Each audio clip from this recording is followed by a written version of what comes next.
awesome. Thank you so much. But they just didn't really grasp to it because it was what everybody was teaching.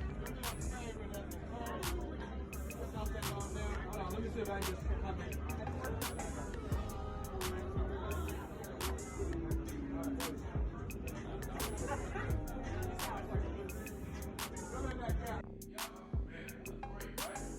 and I was talking about this stuff, and people knew they needed it on the classic line.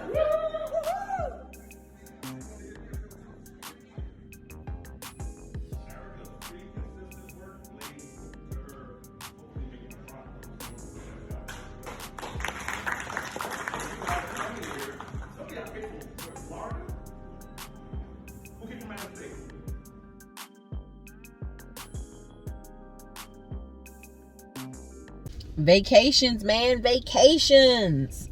Listen, while I'm out of town at a conference this week in a mastermind, kind of combination retreat, combination mastermind with some people, I just want to tell you, people gonna take vacations. This is how you gonna know who got some money, who don't. Now, people used to say, oh, these people out here using STEMI money for these vacations. These people out here using credit cards. That's really, let me tell you something. Some of these places, look at the price points.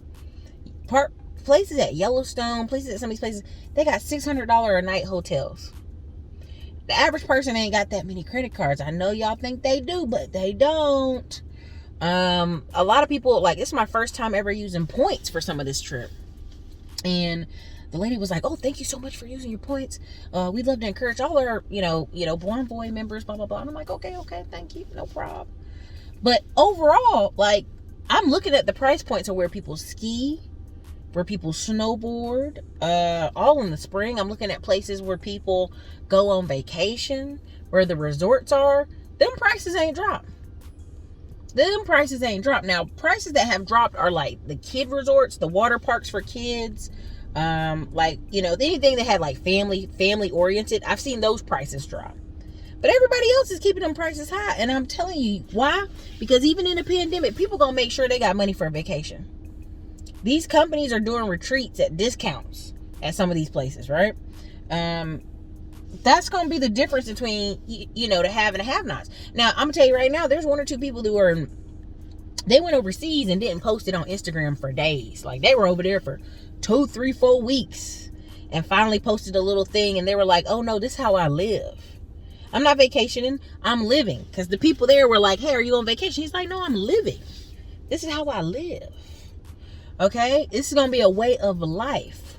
Something Ty Lopez said several years ago that makes so much sense now.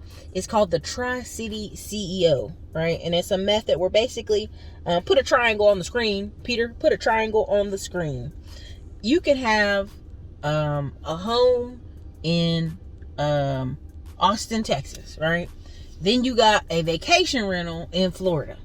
Then you got another home in, just for sake of argument, North Carolina. Because, I'm doing a triangle, trying to make it a triangle. That's a little lopsided triangle, but let's just say Nashville or Charlotte. Any of those will work for the equation. Each one of those cities, you have spent some time in. But each one of those cities, too, you also do business in. You will grow your business. Now you say, well, Erica, why would I want to grow a business in multiple cities? Listen. It's not always that you want to have boots on the ground in an office and all that other stuff, but you want to have a presence there. So just in case things go funny, you can hop, right? The most common thing I see right now is people will have a business in California and they'll put an office in Dallas and they start staffing that office in Dallas and slowly moving some of that business from California. 1, for tax purposes. 2, because they stay here more often, for whatever reason. And this is going to be the norm. Vacations in multiple city CEOs. This is going to be this level of people that you're going to be like, oh my God, that's interesting, right? Because I'm just walking it out here as I talk to some of these people, the Airbnb and the car rental craze, it went crazy because some people have been locked out of business in America. And so they had this access to be able to qualify for cars and turn around and put them on this platform and make money. It's a business, right? And what people really understand when they really get a hold of like bare basic business, you make $4 to $5 grand a month in business. It's different than if you own a job or you have a job. You leverage it to do other businesses.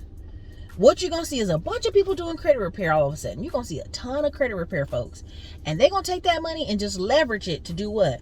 Buy real estate, get into other assets. That's all business is. You use that money to get in some other stuff, right? Or long-term play money, right? You have short-term money, you get into long-term play money. So again, with the Tri-City CEO, what I've noticed is I talk with people, they've been doing that. Long-term, they've been doing that, right? So let's say you want to have the credit repair business, but you live in Georgia. But you got an office and you got staff and you doing business out of Dallas. You didn't bring no loans.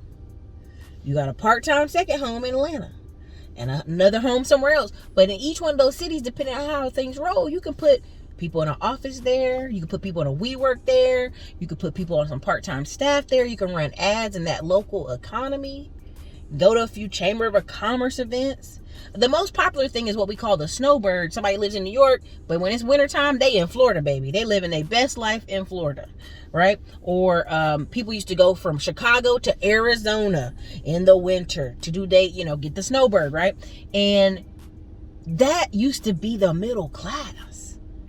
That's how you know your grandma and grandpa had a pension. They did well for themselves. They were able to go in the wintertime to their other house, right? If they lived in Chicago, but they kept a house in North Carolina, South Carolina, Georgia, they kept that life. That's that traditional Tri-City CEO, that traditional middle-class marker. So vacations and middle-class markers are going to come back. You gonna know whether you a part of it or not, because you're gonna either have multiple homes that you vacation at, or you're gonna have offices in multiple cities. That's just the difference. That's how you're gonna know who's middle class and who's not. This Airbnb and this turo rental car thing, it's gonna wrap up after a while. It ain't gonna be as prolific as you used to think it would be, but there's gonna be some people who really become big business out of this, big business owners.